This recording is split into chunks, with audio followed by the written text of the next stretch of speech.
Churches love committees.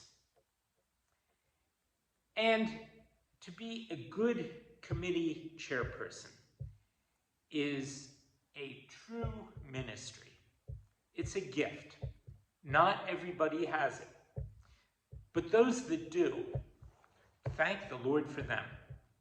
One of those was a man named Lancelot Andrews, who was a bishop. And when the Bible was being translated into English in the version we now call the King James Version, because King James is the one who ordered the project to take place, there were 5 committee chairs put in charge of different sections of the Bible. The one that was put in charge of the first section, the first stretch, from Genesis through the early parts of the histories, that was a man, a bishop named Lancelot Andrews, who was highly respected by a lot of people. And that turned out to be one of the great achievements of his life. We know a little bit, however, about his private life as well, and his devotional life, because he wrote a series of exercises for himself, a guide to his own prayers and his devotions. And we know that it was meant to be private because he wrote it in Greek. He didn't write it in English, he didn't write it in Latin. Now, a lot of people then did read Greek, but not many. So it was something that he did for himself. And there were sections of it where it mentioned particular circumstances or places. Again, that's how we know what was going on. After his death, someone translated them, and they were published in the 1670s in Greek, not in English.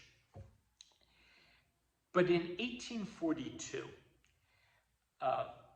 John Henry Newman, who was part of a group of people who were looking back and saying, well, when we held the Reformation, were there things that we maybe got rid of a little too quickly? And he and his friends read through a lot of the works of the writers of the English Reformation and those who guided it in its earliest days. And he read the works of Lancelot Andrews and decided, hey, these things really are helpful to know. And he put out an English language translation in 1842. It was reprinted by Cokesbury in 1950 and looks like this. And I'm not going to read everything from it, but there are sections of it that were prayers that are well worth our own prayer today. Now, I said I was going to say a word or two about why I've been looking at all of these guys from the early 1600s. And I think I did it almost unconsciously, but they were living at a time when the English Reformation was only about 100 years old. And that sounds like an entire century. But if you think of it in our terms, 1921 to 2021, they were very full years, but that was the year my mother was born. My father was born a year earlier. That's a very small stretch. And the changes that take place in 1 or 2 lifetimes can be quite intense. We, I believe, are in one of those times now. And so the ways that these people looked at their times and the questions that they asked and the way that they expressed their faith based on their own experience, both looking at what had helped form them to be the people that they were, and what they saw as a need to help form people in the years ahead. Those were questions that they were asking, and they are questions that we are asking now. The pandemic has hastened that. All of this stuff going online has raised a lot of questions. 10 years ago, if I were looking at people putting things online, I would say televangelists, and that is not a good word, televangelist.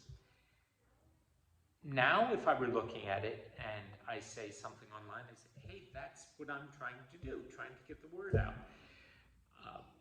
Not to make myself a star, not any of the local clergy that are doing this stuff, trying to make a name for themselves, but trying to establish a good, strong, secure foothold in this new online world that is also anchored in the in-person world, which we know and to which we invite you.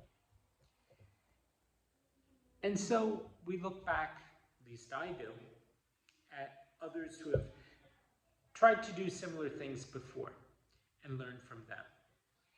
And if it happens that somebody looks at these things later on and says, hey, there's something worth hearing, something worth keeping from John Donne and George Herbert and Lancelot Andrews and others whom I hope down the road I'll be able to put online, then that will have been a good thing.